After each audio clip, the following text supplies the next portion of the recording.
오늘도 말씀 아래로 나오신 여러분을 환영하고 축복합니다. 오늘 함께 나눌 하나님의 말씀은 사무엘상 21장 말씀입니다. 사무엘상 21장 1절부터 15절까지 말씀을 한 절씩 교독하고 마지막 절은 함께 읽도록 하겠습니다. 사무엘상 21장 말씀입니다. 다윗이 노베 가서 제사장 아히멜렉에게 이르니 아히멜렉이 떨며 다윗을 영접하여 그에게 이르되 어찌하여 내가 홀로 있고 함께하는 자가 아무도 없느냐 하니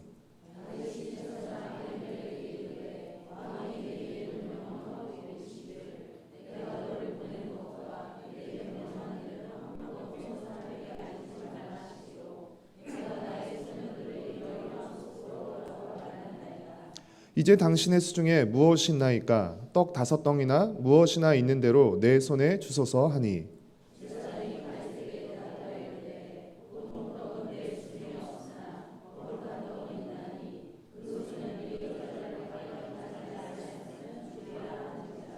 다윗이 제사장에게 대답하여 이르되 우리가 참으로 3일 동안이나 여자를 가까이 하지 아니하였나이다. 내가 떠난 길이 보통 여행이라도 소년들의 그릇이 성결하겠거든 하물며 오늘 그들의 그릇이 성결하지 아니하겠나이까 하매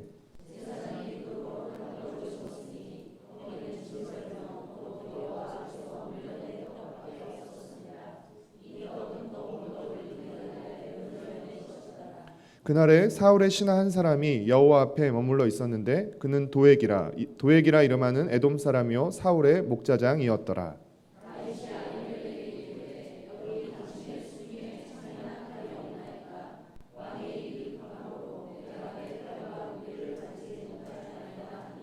제사장이 이르되 내가 엘라 골짜기에서 죽인 블레셋 사람 골리앗의 칼이 보자기에 쌓여 에봇 뒤에 있으니 내가 그것을 가지려거든 가지라. 여기는 그것밖에 다른 것이 없느니라 하는지라. 다윗이 이르되 그 같은 것이 또 없나니 내게 주소서 하더라.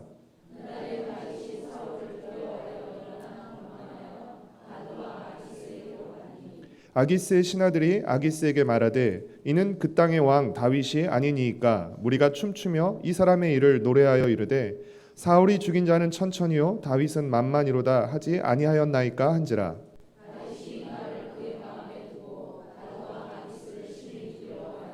그들 앞에서 그의 행동을 변하여 미친 체하고 대문짝에 그적거리며 침을 수염에 흘리매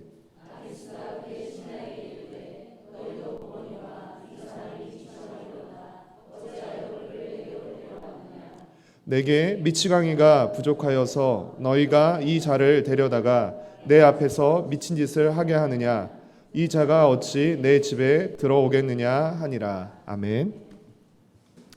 연일 무더위가 계속되고 있습니다. 잘 지내고 버티고 계신 거죠? 기온으로 따지면 한여름이 가장 높고 무덥지만 한여름 못지않게 덥게 느껴지는 때가 바로 더워지기 시작하는 초여름입니다. 추위도 마찬가지입니다. 한겨울의 기온이 가장 낮고 또 춥지만 한겨울만큼이나 춥게 느껴지는 때가 살얼음이 얼기 시작하는 초겨울입니다. 왜 그럴까요? 막상 계절이 바뀌고 나면 우리 몸이 더위와 추위에 적응하지만 이 계절이 바뀔 때에는 아직 적응되지 않았기 때문에 그 기온의 변화를 몸으로 고스란히 느끼기 때문입니다. 그래서 계절이 바뀔 때 몸이 약한 어린이나 어르신들이 특별히 더 많은 고생을 하시는 것이죠. 어떤 변화이든 특별히 좋지 않은 변화일수록 그 변화가 일어난 직후가 가장 힘든 법입니다. 그러니까 나빠지고 난 후가 가장 힘든 법입니다. 왜냐하면 갑자기 나빠진 현실, 갑자기 달라진 현실을 고스란히 온몸으로 느끼고 받아들여야 하기 때문입니다. 다윗이 그랬습니다.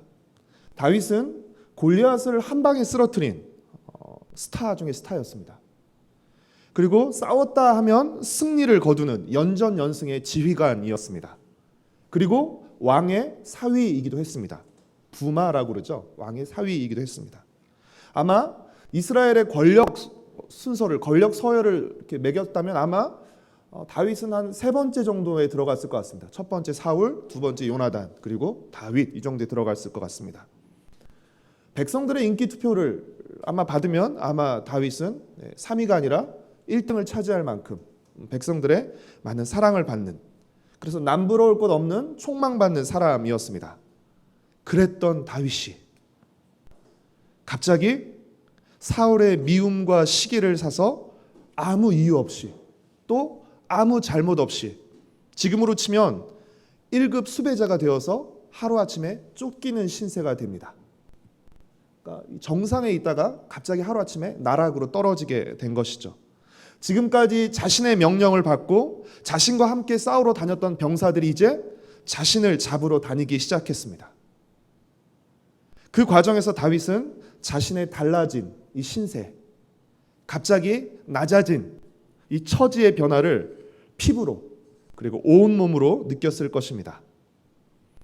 한여름만큼이나 초여름이 더운 것처럼, 한겨울만큼이나 초겨울이 추운 것처럼 다윗은 이제 막 시작되는 그 고난이 가장 고통스럽게 느껴졌을 것입니다.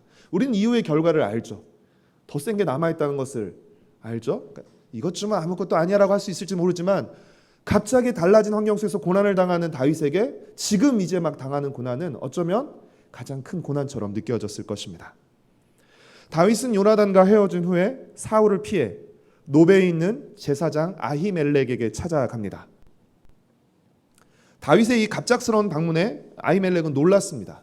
왜냐하면 다윗은 군대 장관이죠. 그런데 거느리는 군사도 없이 그리고 무기도 없이 혼자 찾아왔기 때문입니다. 그래서 일행도 무기도 없이 혼자 찾아온 다윗에게 아히멜렉은 도대체 무슨 일이냐라고 묻습니다. 이에 다윗은 사울 왕의 비밀 임무를 수행 중이라고, 그리고 조금 후에 정해진 장소에서 부하들을 만날 것이라고 말하면서 먹을 양식을 구합니다. 2절과 3절 말씀을 우리 같이 읽겠습니다. 다윗이 제사장 아히멜렉에게 이르되 왕이 내게 이를 명령하고 이르시기를 내가 너를 보내는 것과 내게 명령한 일은 아무것도 사람에게 알리지 말라 하시기로 내가 나의 소년들을 이러이러한 곳으로 오라고 말하였나이다. 이제 당신의 수중에 무엇이 있나이까? 떡 5덩이나 무엇이 있는 대로 내 손에 주소서 하니. 여러분, 다윗의 이 말은 사실입니까? 거짓말입니까? 뻥입니다. 그렇죠? 거짓말입니다. 제사장 아히멜렉은 다윗의 말이 이상하다고는 생각했을 것입니다. 그렇죠? 하지만 별다른 의심 없이 다윗의 말을 믿고 제사장들만 먹는 거룩한 떡인 진설병을 내줍니다. 다윗은 양식뿐 아니라 무기도 요청합니다. 그래서 받은 무기가 무엇이었죠?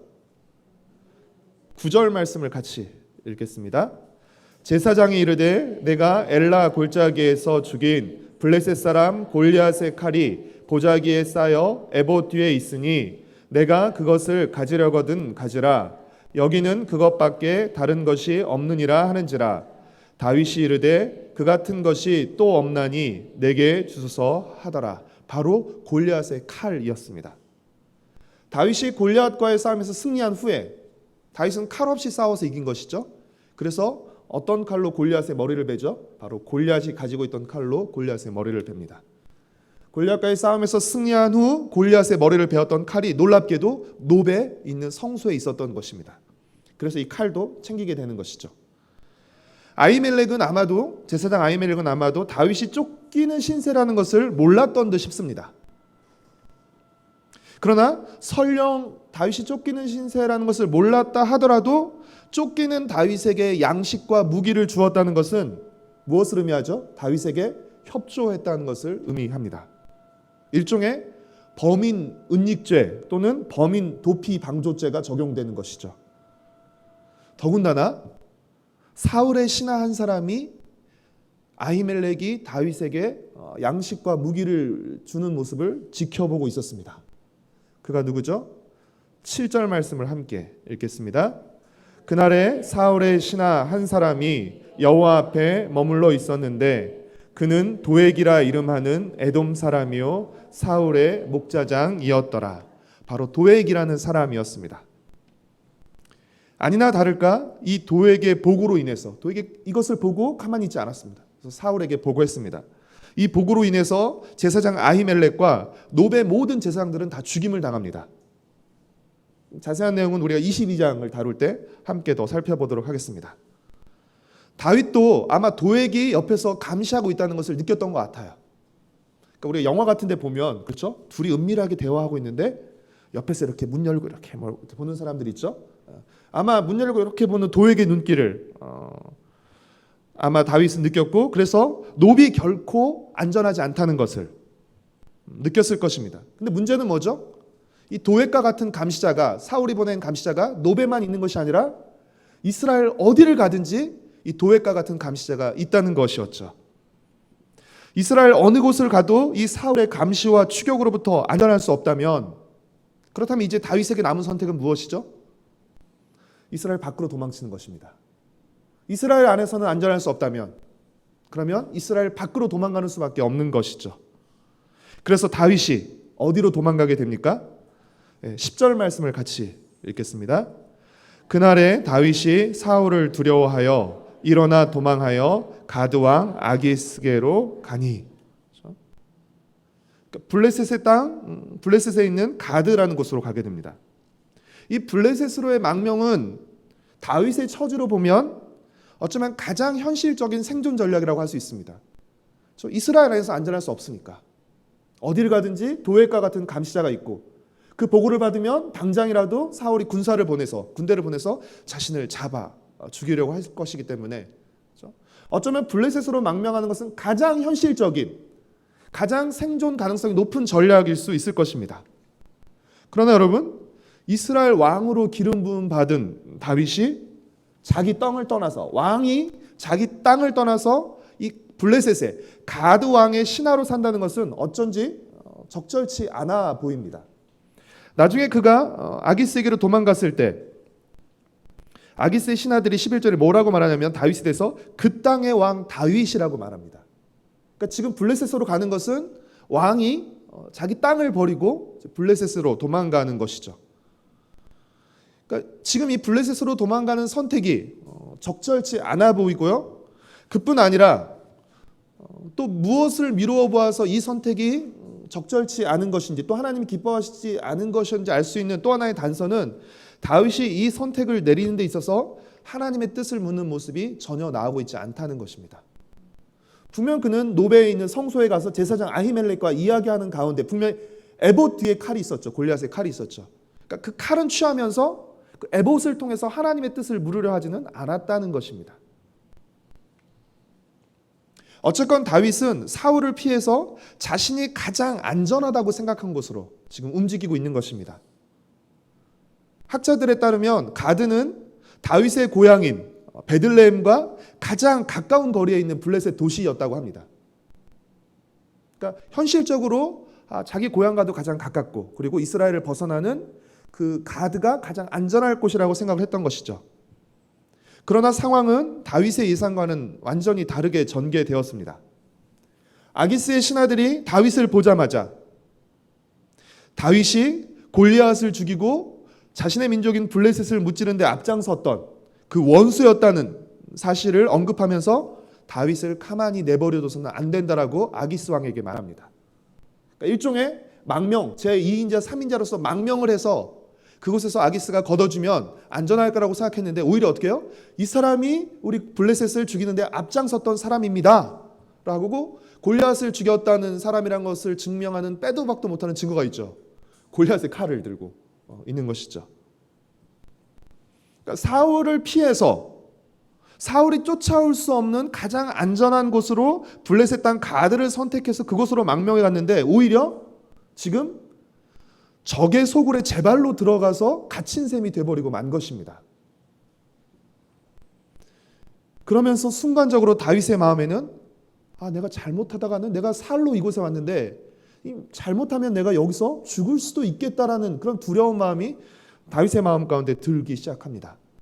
그래서 다윗은 어떻게 하죠? 12절과 13절 말씀을 함께 읽겠습니다. 다윗이 이 말을 그의 마음에 두고 가드왕 아기스를 심히 두려워하여 그들 앞에서 그의 행동을 변하여 미친 채 하고 대문짝에 그적거리며 침을 수염에 흘리매. 다윗이 블레셋 가드로 간 이유가 무엇이었죠? 사울이 두려워서 갔던 것입니다.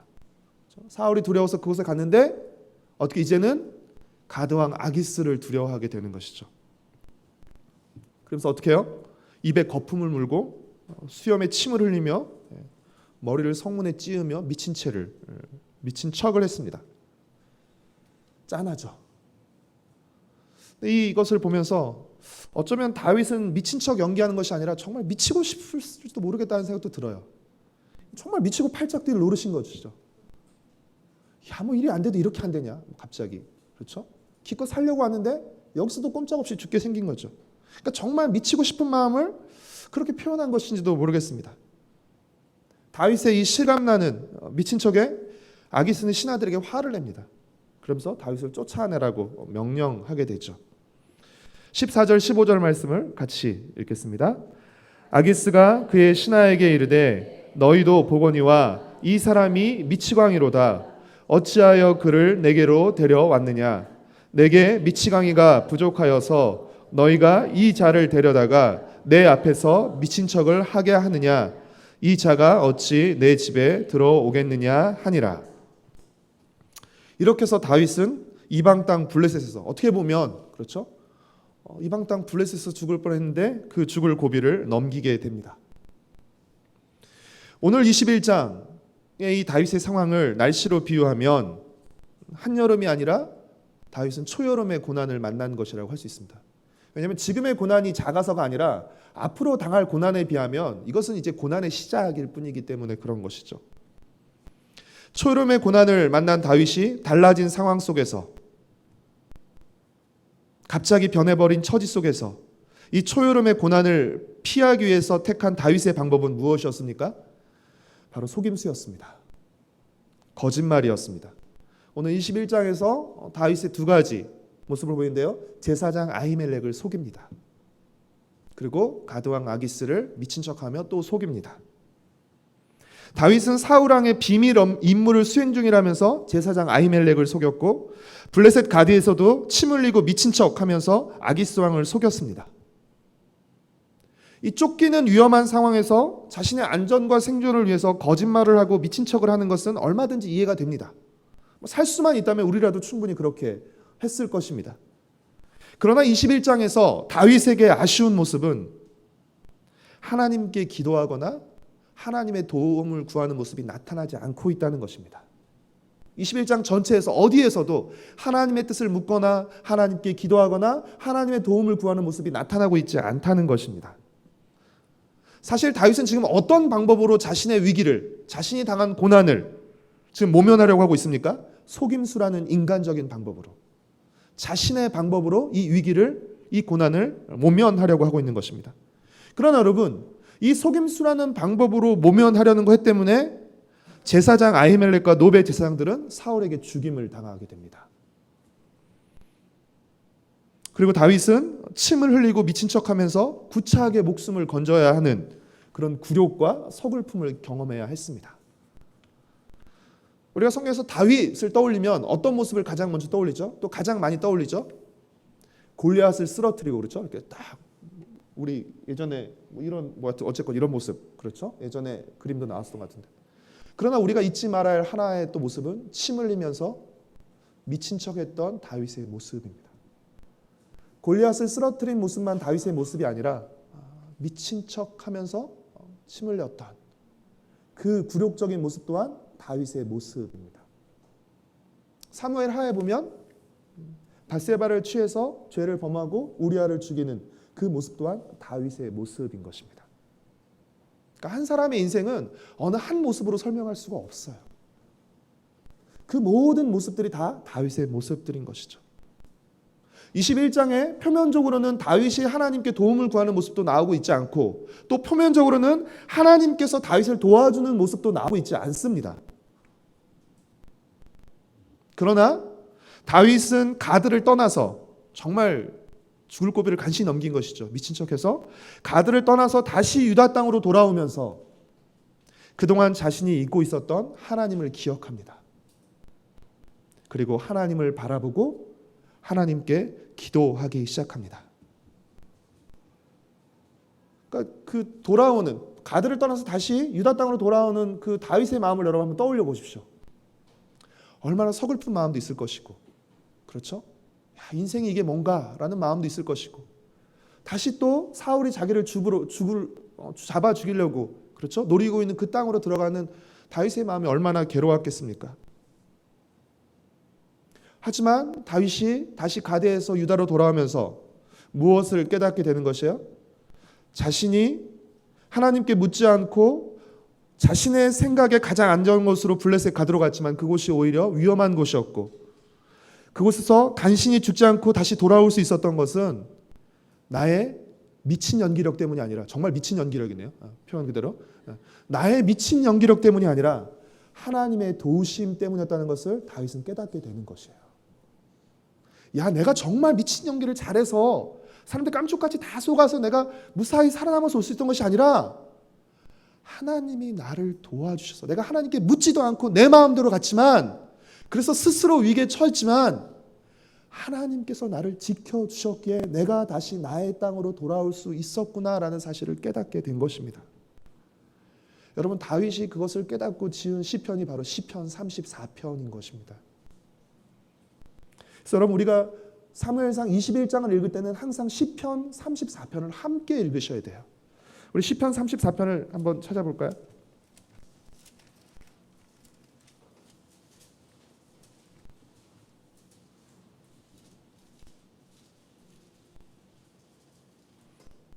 여러분, 시편 34편 그 옆에 표제가 뭐라고 써 있죠? 같이 한번 읽어보겠습니다. 시작. 다윗이 아비멜렉 앞에서 미친 채 하다가 쫓겨나서 지은 시. 아비멜렉은 왕의 호칭입니다. 가드왕 앞에서 미친 척 하다가 쫓겨나서 지은 시. 쫓겨나서 다시 유다 땅으로 돌아오면서 지은 시인 것이죠. 다윗은 시편 34편에서, 시간이 없으니까 우리 다 읽어보진 않겠지만 여러분 꼭 읽어보시기를 바라요. 그러니까 21장의 그 상황을 가지고 시편 34편 한번 읽어보시기를 바랍니다. 시편 34편에서 다윗은 하나님이 자신을 모든 두려움에서 지키셨다라고 말해요. 모든 환난에서 구원하셨다라고 말합니다. 그러면서 8절에서 뭐라고 말하죠? 우리 시편 34편 8절 말씀을 같이 읽겠습니다. 시작. 너희는 여호와의 선하심을 맛보아 알지어다. 그에게 피하는 자는 복이 있도다. 하나님의 무엇을 맛보아 알라고 말하고 있죠? 하나님의 선하심을. 다윗은 하나님의 선하심을 경험하고 맛본 것입니다. 제가 대학교 4학년 때 일본에 있는 한 섬으로 전도여행을 갔다가 작은 문화 충격을 받은 적이 있습니다. 별건 아닌데요. 수박을 먹는데 소금을 쳐서 먹는 거예요. 깜짝 놀랐습니다. 저는 지금까지 살면서 수박에 소금을 쳐서 먹는 걸 한 번도 본 적이 없었고, 한 번도 이렇게 소금은 수박에 뿌리는 것이라고는 한 번도 생각해 본 적이 없었기 때문입니다. 근데 신기하게도 소금을 약간 뿌려서 먹으니까 훨씬 더 수박이 달게 느껴졌습니다. 소금의 짠맛이 수박의 단맛을 확 돋군 것이죠. 다윗은 갑자기 달라진 환경과 처지에, 갑자기 시작된 고난에 거짓말과 속임수라는 방법을 통해서 그 고난을 모면하고자 했습니다. 그러나 그 방법들은 결과적으로 실패했습니다. 그러나 그 실패 속에서 다윗이 깨달은 것은 무엇이죠? 하나님의 선하심이었습니다. 인생의 쓴 고난 속에서 하나님의 선하심과 하나님의 돌보심을 다윗은 느꼈던 것입니다. 자신의 실패를 통해서 다윗이 깨달은 것은 무엇이에요? 하나님 없이는 나는 아무것도 아니구나. 하나님이 도와주지 않으면 나는 단 한순간도 설 수 없구나라는 것을 깨닫게 된 것입니다. 그래서 여러분, 블레셋 가드로 내려갈 때 다윗의 말과 가드에서 올라올 때 다윗의 말이 달라지게 되는 것입니다.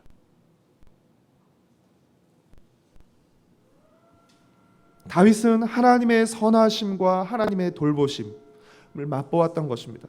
그는 고난의 쓴맛 속에서 하나님의 선하심을 맛보았던 것입니다.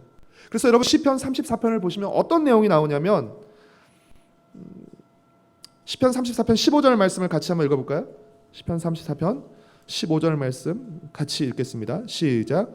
여호와의 눈은 의인을 향하시고 그의 귀는 그들의 부르짖음에 기울이시는도다. 그는 무엇을 알게 되냐면 이제 하나님께 부르짖어야 한다는 것을 알게 된 것이에요. 아, 내가 하나님께 부르짖어야 살 수 있는구나. 하나님이 내 부르짖음을 들으시는구나 라는 것을 알게 된 것입니다. 34편 8절에 우리가 읽었던 말씀처럼 하나님께 피하는 것이 가장 안전한 것이구나. 내 생각에 가장 안전한 곳이 아니라 하나님께 피하는 것이 가장 안전한 곳이구나 라는 것을 알게 되는 것입니다. 그리고 그것이 복이구나 라는 것을 알게 되는 것이에요. 다윗은 이 초여름의 고난을 통해서 하나님의 선하심을 맛보았고, 그래서 이제 하나님께 부르짖고 하나님께 피하는 방법을 이제 배운 것입니다. 그래서 어떻게 해요? 그것을 훈련하는 것이죠. 그가 초여름의 고난에서 이것을 깨닫고 배우고 훈련했기 때문에 한여름의 고난을 견뎌낼 수 있었던 것입니다. 처음부터 갑자기 다윗은 처음부터 무조건 완전히 되는 것이 아니었어요. 우리도요, 너무 갑자기 닥치면요, 뭐 정말 이렇게 정신 못 차리고 평소에도 잘하던 사람들이 정신 못 차리고 이상한 짓 할 때 많습니다. 어떻게 보면 21장의 다윗의 모습이 우리에게 그런 모습을 보여주는 것이라고 할 수 있죠. 시편 34편 19절 말씀 한 절만 더 같이 읽어볼까요? 시편 34편 19절 같이 읽겠습니다. 시작. 의인은 고난이 많으나 여호와께서 그의 모든 고난에서 건지시는도다. 그렇죠? 그가 고난을 겪고, 그렇죠? 이 고난 속에서 이제 하나님을 바라보고 하나님께 부르짖고, 나를 정말 고난에서 건지는 것은, 내가 고난에서 안전한 것은 하나님밖에 없구나라는 것을 알게 된 것입니다. 사랑하는 성도 여러분, 여러분도 제 삶을 모르시고 저도 여러분의 삶을 모릅니다. 분명한 것은 고난이 없는 인생은 없다는 것입니다. 여러분 어떤 고난 중에 계세요? 어떤 인생의 쓴맛을 보고 계십니까? 낙심하거나 절망하지 마십시오. 비록 그 쓰디씀이 우리를 아프게 하고 속상해하고 눈물나게 하지만, 여러분 이 쓰디쓴 고난이 하나님의 선하심과 말씀의 달콤함을 맛볼 수 있는 좋은 기회라는 것을 여러분 잊지 마시기를 바랍니다. 이 속에서 하나님의 선하심을 맛보십시오. 우리가 아까 주 없이 살 수 없네라는 찬양을 했죠. 그렇죠? 그러면 이 찬양을 뒤집으면 뭐가 될까요? 주님만 있으면 살 수 있네가 되는 것이죠. 어쩌면 하나님께서 우리에게 기대하시는 것은 무엇입니까? 우리가 환경의 사람들이 되는 것이 아니라 하나님의 사람이 되기를 바라시는 것이죠. 그렇죠? 그래서 어떤 환경, 어떤 상황 속에서도 하나님을 붙들고 하나님을 바라면서 하나님을 따르는 사람이 되기를 원하시는 것이죠. 여러분 고난 중에 계시다면 하나님께 부르짖으십시오. 하나님께 부르짖으십시오. 하나님께 피하십시오. 그래서 하나님을 맛보십시오. 하나님을 경험하시고, 그래서 새 노래로 하나님을 찬양하십시오. 야고보서 묵상이 월요일날 끝났는데 5장 13절에 고난 중에 기도하고 즐거운 중에 찬송하라 라고 말하고 있습니다. 고난 중에 기도하시고 즐거운 중에, 그렇죠? 즐거운 중에 또 성공 중에 교만하지 마시고 찬송하십시오. 겸손히 하나님을 찬송하십시오. 인생의 고난 속에서 하나님의 선하심과 돌보심을 맛보며 고난 속에서 더욱 정금처럼 아름답고 단단하게 빚어져가는 저와 여러분, 그리고 우리 가정과 새도록교회 공동체가 되기를 축복하고 소망합니다. 찬송가 292장 주 없이 살 수 없네, 우리 믿음의 고백으로 함께 같이 찬송하신 후에 기도하도록 하겠습니다.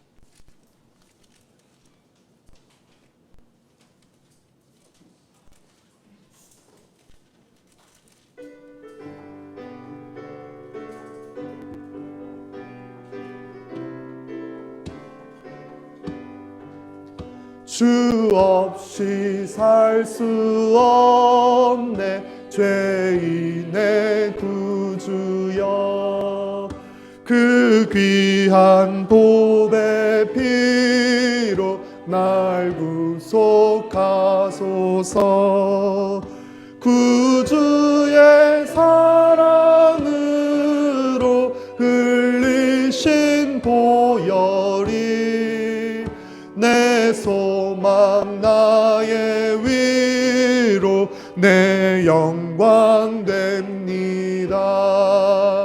주 없이 살 수 없네 나 혼자 못 서리. 힘없고 부족하며 지혜도 없도다. 내 주는 나의 생명 또 나의 힘이라. 주님을 의지하여 지혜를 얻으리. 주 없이 살 수 없네 내 주는 아신다. 내 영의 깊은 간구 마음의 소원은 주밖에 나의 마음 네 알아주리요. 내 마음 위로하사 평온케 하시네. 주 없이 살 수 없네 세월이 흐르고 이 깊은 고독 속에 내 생명 끝나도 사나운 풍랑일 때 날 지켜주시니 내 곁에 계신 주님 늘이. 우리 3절만 다시 한번 찬양하겠습니다. 주 없이 살 수 없네. 주 없이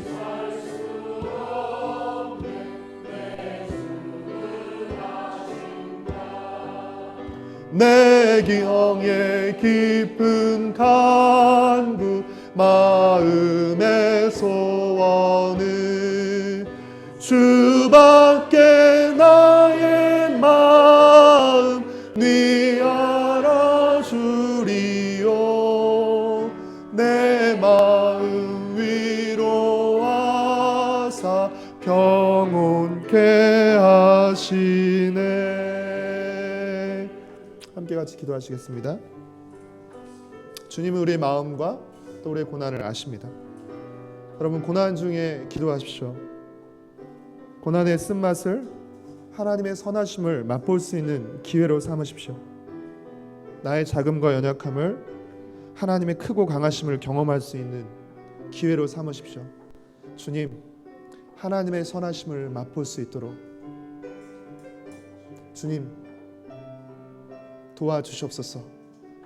나를 붙들어 주시옵소서.